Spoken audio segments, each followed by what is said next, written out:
پھر ان کو مصر سے شام کی طرف ہجرت کا حکم ہوا اور یہ شام کی طرف گئے اور وادی تی میں ان کا قیام ہوا۔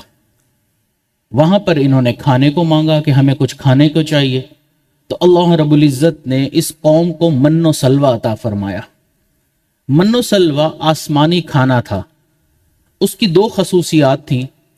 ایک تو یہ کہ وہ ڈائریکٹ اللہ رب العزت کی طرف سے آیا تھا، تو جب ڈائریکٹ اللہ رب العزت کی طرف سے کھانا مل رہا ہے تو قیامت والے دن اس کا حساب کتاب ہی کوئی نہیں، جتنا مرضی آپ کھائیں۔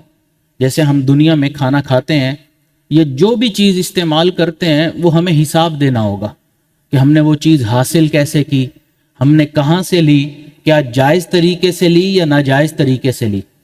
اب چونکہ من و سلوہ ڈائریکٹ اللہ رب العزت کی طرف سے تھا تو کوئی حساب و کتاب ہی نہیں۔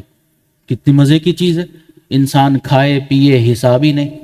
اور دوسرا یہ کہ وہ انتہائی پاکیزہ کھانا تھا، اس کے اندر حرام کا شبہ تک نہیں تھا۔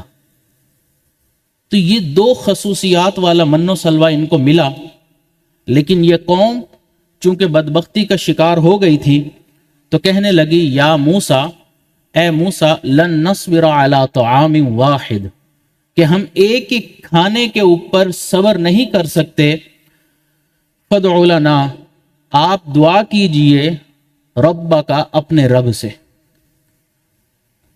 اب آپ یہاں پر اندازہ لگائیں کہ جب انسان کسی بڑے سے مخاطب ہوتا ہے تو مخاطب ہونے کا ایک طریقہ کار ہے، ایک پروٹوکول ہے، ادب ہے، لیکن انہوں نے اس کا بھی لحاظ نہیں کیا۔ کیا کہا؟ یا موسیٰ، اے موسیٰ، ڈائریکٹ نام سے پکارا۔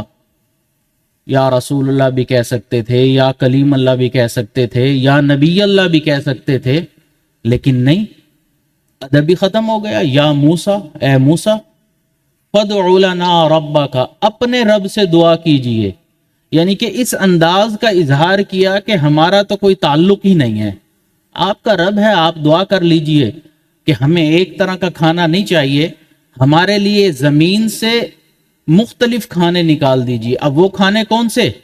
من بقلها وقثائها وفومها وعدسها وبصلها، کہ ہمارے لیے زمین سے وہ ترکاری نکال دیں، ککڑی نکال دیں، ہمارے لیے وہ گیہوں گندم عطا کر دیں، ہمیں مسور کی دال دے دیں، ہمیں پیاز دے دیں۔ یہ کھانے جائز ہیں، لیکن ان کھانے کو اس کھانے سے کوئی نسبت نہیں جو اللہ رب العزت نے ڈائریکٹ ان کو عطا فرمائے۔ من و سلوہ سے کیا نسبت ان کی؟ حالانکہ یہ بھی کہہ سکتے تھے کہ اے موسیٰ علیہ السلام، ایک کھانے کے اوپر ہمارے سے صبر نہیں ہو رہا، آپ دعا کر لیجئے کہ اللہ ہمیں صبر عطا فرما دے، لیکن نہیں، تکبر تھا، انانیت تھی، تو آگے سے کہنے لگے کہ ہمیں یہ والے کھانے دے دیجئے۔ جب اتنا تکبر اور یہ اظہار ہوا تو حضرت موسیٰ علیہ السلام نے پھر آگے سے فرمایا اتستبدلون الذی هو ادنی بالذی هو خیر، کیا تم ادنا چیز کو تبدیل کرتے ہو، یعنی کہ ادنا چیز کو حاصل کرنا چاہتے ہو اعلیٰ چیز کے بدلے؟ من و سلوہ اتنی اعلیٰ ہے، تم اعلیٰ چیز کو چھوڑ رہے ہو اور ادنا چیز کو حاصل کرنا چاہتے ہو۔